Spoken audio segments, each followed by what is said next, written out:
it still didn't feel right to have kids. When should I have a kid? What's the right time? I got pregnant. That meant that I had to leave the baby. If she was going to be on call, then I was going to be on call. I could not have any vacation for the rest of the entire year. We are selfless people.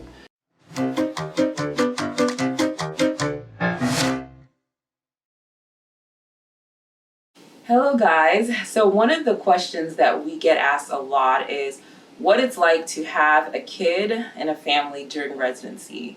So we wanted to just sort of share our experience with you guys today, what we did, how we did it, and give any relevant advice that we can. So let's go ahead and get started.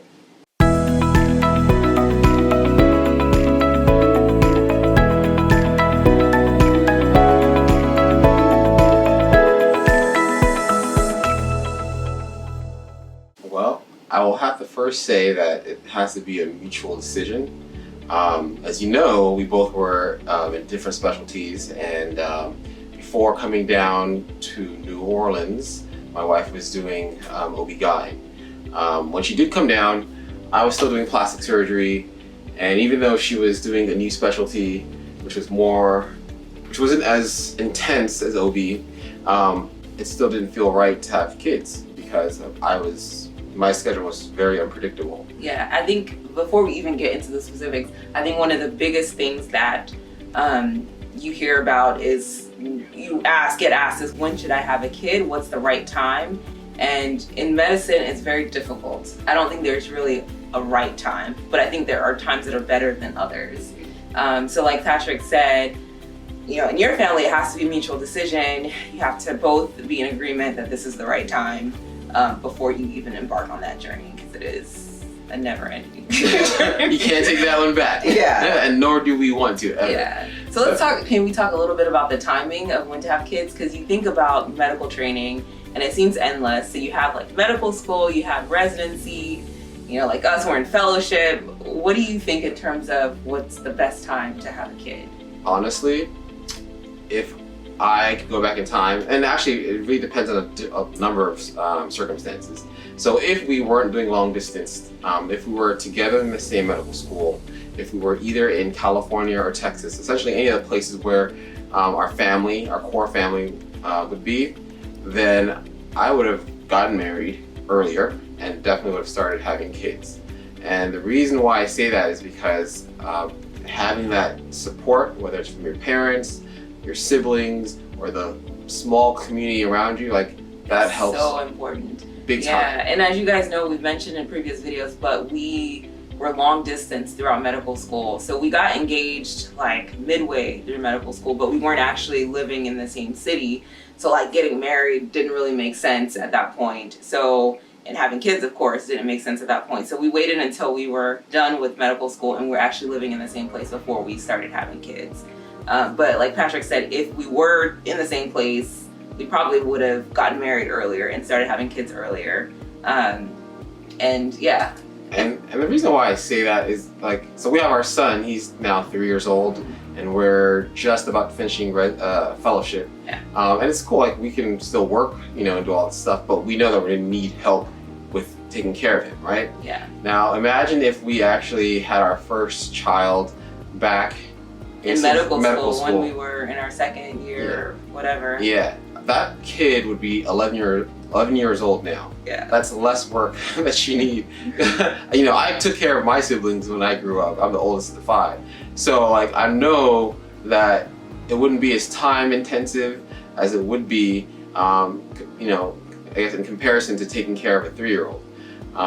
And not only that, we probably would have been done with having our kids at this point, yeah. So, instead of just sort of getting started. So if you can, like if you have, you know, a partner and you're at a point in your life where you can have kids in your medical school, I would actually recommend that you have kids in medical school, because I think it just gets harder and more complicated the further along you get in your medical training. The good thing about medical school is like, medical school is intensive and you have to study a lot, but you're still in like the school environment. You can take leave if you want and maybe extend your training a little bit longer. And you can do that in residency, but it's a little bit different and harder. Yeah. So if you can, I think we would have preferred to have kids in medical school. And we knew a lot of people that did. Yeah. And A lot of people worry that if I have a kid, I might not be able to focus on my studying. And yes, having a kid takes a lot of time out of everything. It takes a lot of time. But I think that what we saw is that the people who had kids tended to do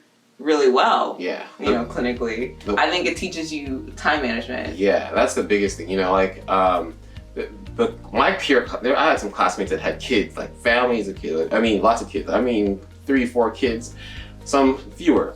But those students actually tended to be in the top tier of our class, and they actually matched into some really competitive specialties. What I can say is that having had our son, I'll say this from the beginning, I used to be a procrastinator, and at every phase of my life, I would always say, man, I wonder how I did all this stuff, because it requires more time. So essentially, med school required more time than undergrad, residency required more time than med school. Now, when you have a kid, that trumps them all, Yeah. Your time, you need to have protected time. You have to essentially make sure you take time out for yourself, for your kid, for your studying. Time management is not even an option. You just need to have it. Yeah. So I think those students in med school that had kids, they already had their time management skills set up. They knew what they needed to do. And whatever time they had, they made the most of it, because that might be the only time that you're gonna have. When you have a kid, they need you all the time. Yeah. So, when you do get time, you really make the most of it and study hard. So I think that having a kid really does make you better. Yeah. And not only that, to be honest, the people that had kids in my class, they were the cool people. Honestly, they were the people who were patient. They were pleasant to work with. These are the people that, if I had to pick my own team, they would be the first people that I'd grab, because they already know the time management. They were pleasant to work with, had a good time. They've already seen life. They've seen, there are things that you won't understand until you have a kid, and they've seen it already. Yeah. So I definitely, if the circumstances were right, meaning for us, if we were near family, if we're living together, hands down, we would have had kids in medical school. Yeah. And not only that, I like the idea of being a young parent. Playing around. I played football in high school. I did martial arts when I was in middle school. I want to play with my kids. I don't want to be the old. I don't want to be close to being a grandpa. When my kid is 18. I want to be able to play with them. Yeah. And that's not a diss to anybody who's that age, but that's just for me. That's the setting I would want to be. I want to be as young as possible. Not super young, but have lived enough to understand a bit about life and have my fun, but at the same time be young enough to play around and engage actively with my kids. Yeah. And even as a woman thinking about when to have kids, you think about advanced maternal age, which we say is 35.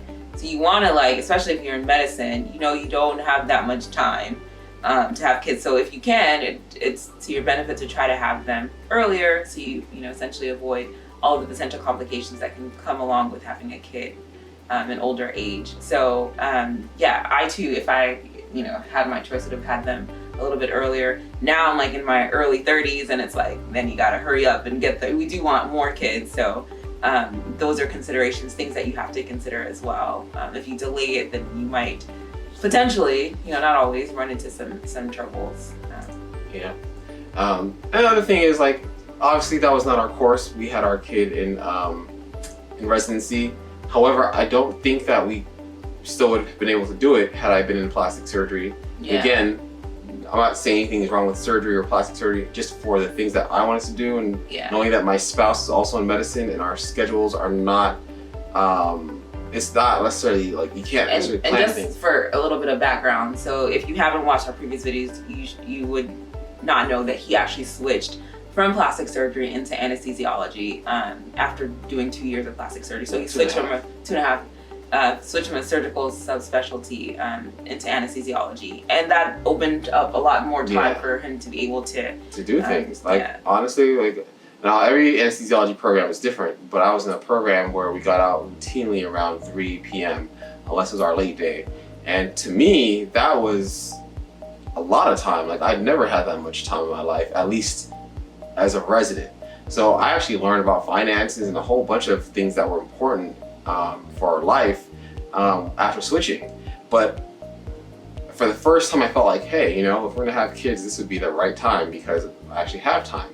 Yeah, and so we had both switched specialties. We were living in the same place finally after being long distance, and we were both in specialties where we felt that even in residency we could accommodate having a kid and balancing it all. Yeah. Not to say that you can if you're in a surgical specialty. People do it all the time. I know a lot of people that had kids as surgery residents, but I think a surgical specialty does make it harder to kind of manage having a child during residency. So a lot of people wait too. So the ones that I know that were surgical specialties either had family around to directly help with childcare, or they either had money, whether it was from their partner being already in another field where they were making money, or maybe they could afford to hire a nanny to help with all that stuff. So you have to be in a situation that is conducive to having a kid, in the sense that you're gonna need help. Whether that help comes from your family, whether it comes from a nanny, whether it comes from your significant other, you just need to have that present. So I think that as a resident it can be difficult because a lot of times you're on a resident salary, so you don't, unless you come from money, you might not have the resources to hire a nanny or whatever. So it's helpful to be close to family if that's an option. We were not even close to family. We're not close to family. Didn't come from money, and so we just God is good. We made it work. Yeah, my mom actually came to help out for a couple of months, and then Patrick's mom also came to help out for a couple of months when Isaiah was first born. But I think that's a good segue into just talking about what it was actually like to have a kid in residency, in terms of like balancing work and balancing all of our other responsibilities and taking care of the kid at home and all of that. So we can sort of segue into that. Do you want to get started? I can tell my experience, which is very different from your experience. Yeah, I'll just say from my perspective, it was interesting because she had Isaiah right before she started her call. So her. Yeah, so I'm a radiologist. I was in radiology residency, and our second year at my institution was our very heavy call year. So that was a year that we did 30-hour shifts.